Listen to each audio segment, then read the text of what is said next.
माझे नाव कविता उमा, आयटक राज्य कौन्सिल सदस्य आणि सातारा जिल्हा अध्यक्ष शालेय पोषण आहार संघटना।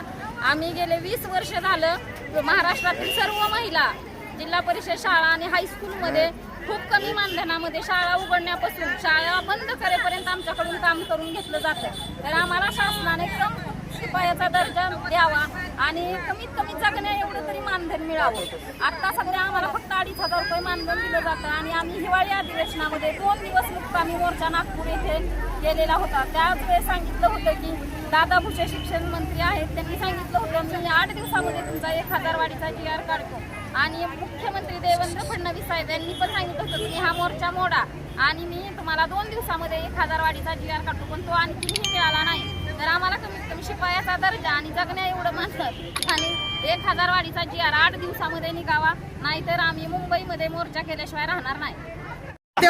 सुरेखा अनिल भालेराव महाबळेश्वर। आमच्याकडून आता लाडक्या बहिणीचे जे KYCची अपेक्षा करते शासन, ते काम आम्ही करणार नाही आणि आमच्या ज्या म्हणजे राहिलेल्या मागण्या आहेत, अर्ध जे मानधन आहे ते वेळेवर मिळावं आणि कोरोना भत्त्यासाठी जे आम्ही 4 वर्ष लढतोय त्या कोरोना भत्त्याचा आम्हाला वेळेत मिळावा हीच विनंती आहे शासनाला।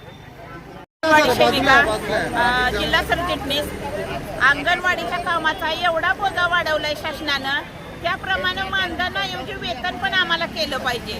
आणि आता 2 महिने झालं केंद्राचं आम्हाला मानधन पण मिळत नाही, तर केंद्र शासनानं आम्हाला जवळजवळ राज्याच्या दुप्पट मानधन द्यायचं आहे, तर आम्हाला त्यांनी 20,000 रुपये मानधन केंद्रानं दिलं पाहिजे एवढी आमची विनंती आहे। कामाचा बोजा एवढा वाढवला आहे, प्रत्येक वेळेला काय असतं ते अंगणवाडी सेविका, तर ते आम्हाला काम करताना पण तुमचा अभिमान वाटावा असं आम्हाला तुमच्याकडून अपेक्षा आहे, एवढीच विनंती आहे।